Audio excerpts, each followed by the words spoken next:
আজকে তো সোমবার, তুমি আমাকে একটা নিরামিষের মধ্যে একটা তরকারি করে দাও না। ঠিক আছে, চ দেখি নিরামিষের ভেতর কি তরকারি রান্না করে দেয়া যায় তোকে। তো তাহলে আজকে আমি রান্না করি ডাল দিয়ে আর পেঁপে দিয়ে তরকারি করি।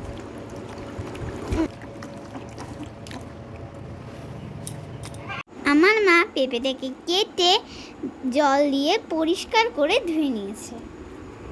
এটাকে একটা পাত্রে রেখে আমি এই যে হলুদ লবণ মাখিয়ে পেঁপেটাকে এখন আমি ভাজা করে নেব। কড়াইতে আমি তেল দিয়েছি, তেলটা গরম হয়ে গেছে। এবারে আমি পেঁপেটাকে সুন্দর করে ভাজা করে এই যে লাবিয়ে নিচ্ছি। আমার মা গরম তেলে ফোড়ন দিয়েছে তেজপাতা, শুকনো লঙ্কা ও জিরে। আমার মা টমেটো, কাঁচা লঙ্কা এবং পেঁপে ডাল দিয়ে কষিয়ে নিল।